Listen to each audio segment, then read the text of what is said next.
오늘도 지난 한 주의 미국 경제 이슈를 확인해 보도록 하겠습니다. 이번 주 제목은 미국 경제는 골디락스입니다. JP모건에서도 경기가 최상이라고 언급을 했는데요. 밑에서 같이 알아보도록 할게요. 이번 주에 또다시 S&P 500은 역사적 최고점을 갱신했습니다. 이게 정말 언제까지 이어질지 참 기대가 되기도 하고 두렵기도 합니다. 엔비디아는 블랙웰 칩이 완판되었다는 소식과 함께 7.91%가 상승을 했고, 테슬라는 로보택시 발표와 함께 그 전에 하락분과 합쳐서 12.91%가 하락했습니다. 구체적인 내용은 본문을 같이 확인해 보시면 좋을 것 같습니다. 주요 지표들을 확인해 보도록 하겠습니다. 스파이는 6.66포인트가 올라서 1.15% 상승했습니다. 나스닥, QQQ는 6.54포인트 상승해서 1.22% 상승했습니다. 슈드는 0.32%가 올라서 1.13% 올랐고요. TLT는 1.83포인트가 빠지면서 1.94%가 하락했습니다. 마지막으로 GLD는 금 ETF는 0.47이 오르면서 소소하게 회복을 하는 모습을 보였습니다. 우선 미국 시장 전반에 대해서 얘기를 해보도록 할게요.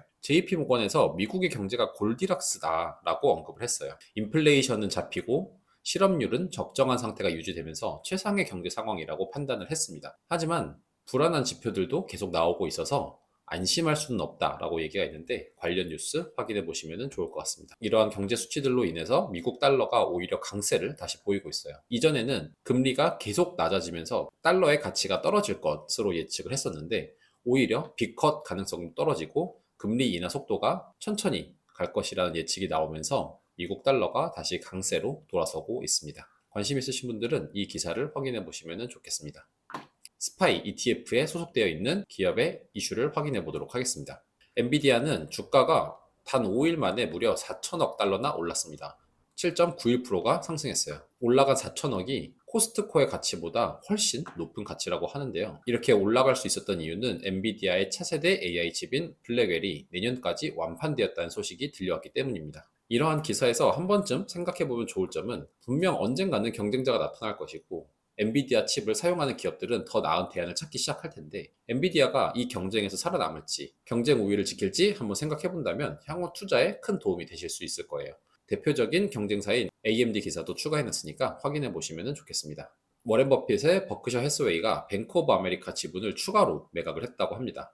따라서 지분율이 10% 미만으로 떨어졌다고 언급되었습니다. 특별한 이유는 밝혀지지 않고 있는 가운데 자본 이득에 대한 연방 세율 인상을 대비한 매도일 수 있다라고 추측을 하고 있습니다. 관심 있으신 분들은 기사를 확인해 보시면 좋을 것 같아요. 다음으로 QQQ에 포함되어 있는 기업의 기사를 확인해 보도록 하겠습니다. 대표적으로 테슬라가 포함이 되어 있는데요. 테슬라는 현지 시간 목요일 기준으로 로보택시를 발표한 이후에 금요일 날 8.78% 급락했습니다. 많은 투자자들이 구체적인 수치와 타임라인에 대한 세부적인 정보가 부족해서 떨어졌다라는 해석이 나오고 있는데요. 그보다도 이 로보택시에 대한 기대 심리로 인해서 지금까지 쭉 상승하고 있다가 이번 주에 발표와 동시에 좀 하락하는 그런 모습이 나왔다라고 해석하는 사람들도 있습니다. 이러한 테슬라의 로보택시에서 우리가 생각해 봐야 할 점은, 테슬라 로보택시에 대해서 두 가지 시선이 존재하는데 한번 생각해 볼 점인 것 같습니다. 허황되고 구체적인 계획이 없다 인지, 미래다운 비전을 제시했다인지, 기사가 전달해주는 정보를 바탕으로 한번 고민을 해보신다면 더욱 큰 도움이 되실 거라고 생각합니다.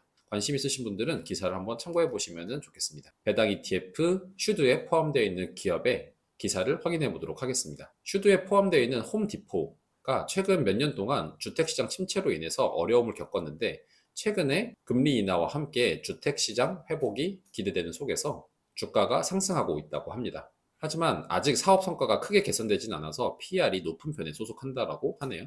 향후에 추가적인 금리 인하와 함께 주택시장이 살아나면 사업 실적이 개선될 가능성이 높다라고 하는데, 꾸준히 지켜보시면 좋을 것 같습니다. 기타 자산과 관련된 뉴스를 설명드리도록 하겠습니다. 최근에 장기채권 ETF가 꾸준히 하락을 하고 있는데, 이전과는 다르게 금리 인하 속도가 느려질 수 있다, 그리고 미국 경기가 좋다라는 예측으로 인해서 오히려 장기 국채에 대한 수요가 줄어들고 있는 것으로 보입니다. 이번 주는 발표하는 지표가 상대적으로 매우 적어서 변동성이 줄어들 것으로 보입니다. 하지만 대선이 가까워지고 있어서 앞으로는 대선 이슈들이 중요하게 떠오를 가능성이 존재합니다. 추석부터 이번 주까지 즐거운 휴식 시간을 보내셨기를 바라고, 현재 내돈내돈에서는 S&P 500 투자 및 절세계좌 전략과 관련해서 상담을 진행하고 있습니다. 댓글에서 관련된 문의를 많이 해주셔서 이번에 저희가 준비를 해보았으니까 관심 있으신 분들은 빠르게 신청해주세요.